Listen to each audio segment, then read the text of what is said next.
মধ্য শাবানের রাত, হাদিসের ভাষ্য শবে বরাত নয়, হাদিসের ভাষ্য হলো লাইলাতুন নিসফি মিন শাবান। সেই রাতে আল্লাহ রাব্বুল আলামিন বান্দাকে সাধারণ ক্ষমা ঘোষণা করেন। আল্লাহ রাব্বুল আলামিন আমাদের জন্য যে তাকদীর প্রতি বছর লিপিবদ্ধ করেন, সেটা কোন রাতে হয়? শবে কদর বলছে এলাকার মানুষ, সারা দেশে মানুষ তো জানে শবে বরাত, এলাকার মানুষটা সঠিকটা জানেন, বোঝা গেল। সারা দেশের মানুষ তো জানে ভাগ্য নির্ধারণ হয় শবে বরাতে।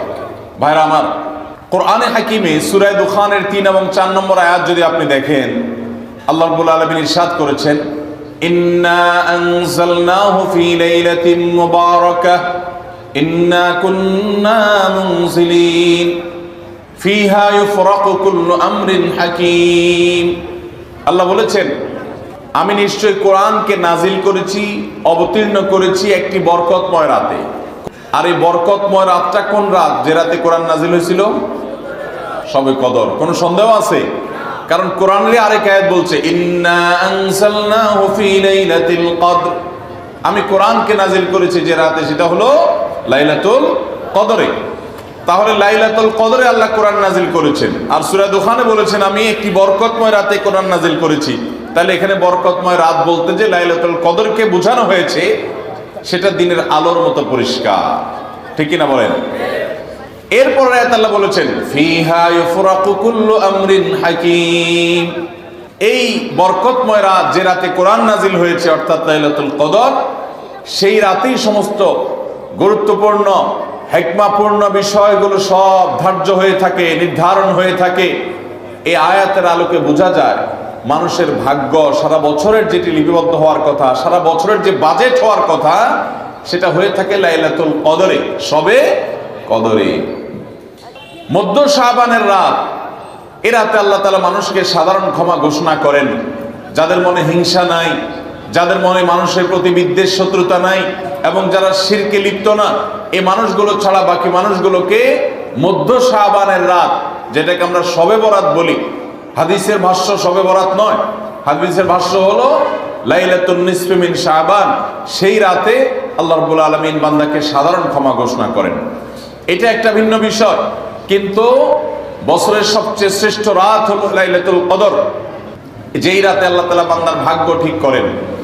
এই রাতে যে ভাগ্য আল্লাহ নির্ধারণ করে থাকেন, সেই নির্ধারণটা যেন আমাদের অনুকূলে হয়, সেই নির্ধারণটা যেন আমাদের জন্য কল্যাণকর হয়। আল্লাহ যেন আমাদের ভাগ্যে ভালো কিছু লেখেন, খারাপ কিছু যেন না লেখেন।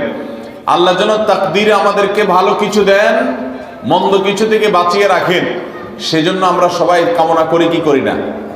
শুধু করি তা না, শবে বরাতে যত মানুষ মসজিদে আসে আমাদের দেশে, সারা বছরের অন্য কোন রাত, দিন, অন্য কোন সময় এত মানুষ মসজিদে আসে, কারণ কি?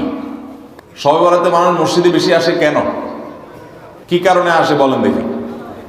না একজনকে সিন্নি খাওয়ার জন্য? না, সিন্নি তো অন্য দিনও দেয়। এই রাতে বেশিরভাগ মানুষ মসজিদে যায় বা ইবাদত বন্দেগী করে যার যার মতে করে। বেশিরভাগ মানুষের ধারণা হলো যে এই রাতে ভাগ্য ঠিক হয়। যেহেতু ভাগ্য ঠিক হয়, ভাগ্য নির্ধারণ হয়, সেই জন্য এই রাতে মসজিদে যায়, ভিড় জমায়, যে একটা রাতে ইবাদত বন্দেগী করে যদি ভাগ্যটা নিজের অনুকূলে লিখে নেওয়া যায়, সারা বছরের ভালো কিছু লেখাই নেওয়া যায়, তাহলে তো সারা বছর ভালো থাকা যাবে। এই জন্য ওই একটা রাতে একটু বেশি ইবাদতবন্দি করার চেষ্টা করে, ঠিক না ঠিক? ভাইরা আমার, প্রথম কথা হলো ভাগ্য নির্ধারণ এই রাতে নয়, বরং লাইলাতুল কদরে হয়। দ্বিতীয় কথা হলো ভাগ্য নির্ধারণের জন্য একটা রাত মসজিদে গিয়ে ইবাদত বন্দেগী করলেই আমার ভাগ্য নির্ধারিত হয়ে যাবে বা ভাগ্য ভালো কিছু লেখা হয়ে যাবে ভাগ্যে, এরকম কোন কথা কোরআন বা হাদিস থেকে পাওয়া যায়? কোরআন হাদিসে কি পাওয়া যায়?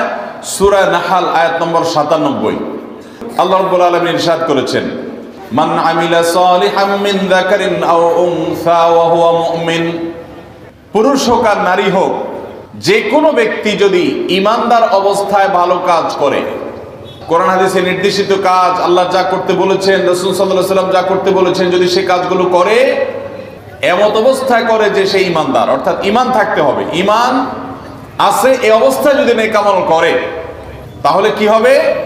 আল্লাহ বলেছেন, ফালানুহিয়ান্নাহু হায়াতান তাইয়্যিবাহ, তাহলে সেই পুরুষ, সে নারীকে আমি পবিত্র জীবন দান করব।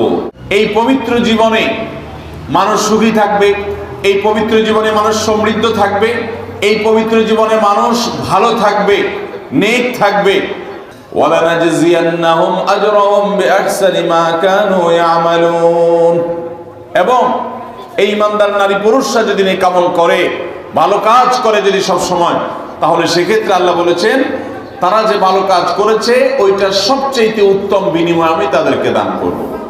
তাহলে এই আয়াত থেকে প্রমাণ হয় যদি কেউ ঈমান আনার পর নেকামল করতে থাকে, নেকামল করতে থাকে, একদিনের নেকামল নয়, এক রাতের নেকামল নয়, সারা বছর জুড়ে সারা জীবন ধরে ভালো কাজ করার চেষ্টা যদি কেউ করে, আল্লাহ তাআলা তাকে পবিত্র জীবন দিবেন, সৌভাগ্যবান মানুষের জীবন দিবেন, সুখী মানুষের জীবন দিবেন। এখান থেকে বোঝা যায় কি ভাগ্য নির্ধারণের জন্য এক রাত আমল করতে হবে নাকি সারা বছর? সূরা আরাফ আয়াত নম্বর 96, ওয়ালাউ আন্না আহলাল কুরা আমানু ওয়াত্তাকাউ। যদি কোন জনপদের লোকেরা ঈমান আনে আর তাকওয়া অবলম্বন করে। তাকওয়া কি? তাকওয়া হলো আল্লাহর ভয়ে সে আল্লাহর নির্দেশগুলো মানে আর হারামগুলো বর্জন করে। এরকম যদি কেউ করে, লাফাতাহনা আলাইহিম বারাকাতিম মিনাস সামাই ওয়াল আরদ। আল্লাহ বলেছেন তাহলে ওই ব্যক্তিকে আসমান এবং জমিন থেকে সমস্ত বরকত সমূহের দুয়ার সবগুলো তার জন্য খুলে দেওয়া হবে। তাহলে বোঝা গেল মানুষের জীবনে বরকত নাজিল হবে, মানুষ সুখে থাকবে, ভালো কিছু তার তাকদিরে লেখা হবে। তখন যখন বান্দা নেকামল করে, যখন বান্দা গুনাহ থেকে বাঁচে, তাকওয়া অবলম্বন করে, তখন তার ওই এক রাত্রে গিয়ে আলাদা কিছু দোয়া বা বিশেষ পদ্ধতির কোনো জিকির আজকার এটা প্রয়োজন হয় না, বরং সে সারা বছর জুড়ে আল্লাহ তাআলা তার নসিবে ভালো কিছু লেখেন যদি সে বছর জুড়ে সারা জীবন ধরে নেক আমল করে গুনাহ থেকে বাঁচে।